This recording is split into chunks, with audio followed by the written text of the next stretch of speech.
நம்ம உடல்ல இருக்கக்கூடிய கழிவுகள் அது இருக்குதா அப்படின்னு தெரிஞ்சுக்கிறதுக்கான அறிகுறிகள் என்ன, அதை சரி பண்ணக்கூடிய, அது இந்த கழிவுகளை எல்லாம் அகற்றக்கூடிய ஒரு சுத்திகரிக்கக்கூடிய ஒரு ட்ரிங்க், டீடாக்ஸ் ட்ரிங்க், ஒரு பானம் எப்படி செய்யறது அப்படிங்கிறத பத்தி தான். கழிவுகளை, நச்சு கழிவுகளை அகற்றக்கூடிய ஒரு பானம் எப்படி பண்ணலாம் அப்படிங்கிறத பத்தி தான் இன்னைக்கு நம்ம பார்க்க போறோம்.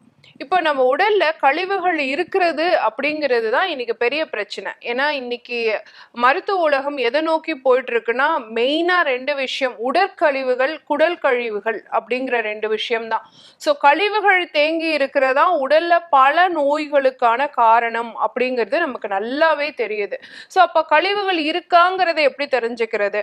அடிக்கடி சைனஸ் பிரச்சனை வருது, அடிக்கடி மூக்கடைப்பு வருது, அடிக்கடி பாத்தீங்கன்னா ஒற்றை தலைவலி வருது, நிறைய ஸ்ட்ரெஸ் ஆகிறோம், நிறைய கோவப்படுறோம், ஆன்சைட்டி, டிப்ரெஷன், காரணமே இல்லாம கோவம் வருது. இது எல்லாமே பாத்தீங்கன்னா நம்ம உடல்ல கழிவுகள் தேங்கி இருக்கு அப்படிங்கிறதுக்கான அறிகுறி.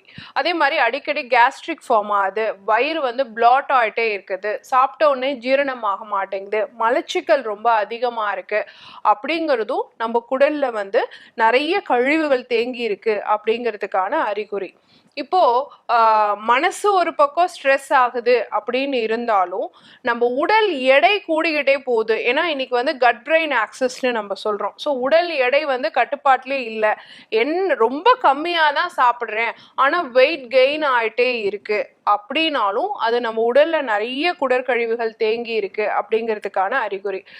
சீக்கிரம் சளி காய்ச்சல் வந்துடுது அப்படின்னாலும், நம்ம நோய் எதிர்ப்பு சக்தி கம்மியா இருக்கு அப்படின்னாலும் அதுவும் நம்ம உடல்ல நிறைய கழிவுகள் தேங்கி இருக்கு அப்படிங்கிறதுக்கான ஒரு அறிகுறியா எடுத்துக்கலாம். திடீர்னு சின்ன சின்ன விஷயத்துக்கு கூட என்ன காரணம்னே தெரியல, என்ன சாப்பிட்டேன்னு தெரியல, திடீர்னு அரிப்பு வருது, தோல் பிரச்சனைகள் குறைய மாட்டேங்குது, மருந்துகள் எடுத்துக்கிட்டு இருந்தாலும் போன பிரச்சனை மருந்து எடுக்கிற வரைக்கும் நல்லா இருக்கு, திரும்பியும் அந்த பிரச்சனை வந்துகிட்டே இருக்கு, அந்த மாதிரி ஸ்கின் டிசார்டர்ஸ், தோல் பிரச்சனை அதிகமா இருக்கு அப்படின்னு சொன்னாலும் நமக்கு நம்ம உடல்ல கழிவுகள் ரொம்ப அதிகமா இருக்கு அப்படிங்கிறத நம்ம தெரிஞ்சுக்கணும். ஸோ இத்தனை காரணங்கள் இருக்கு.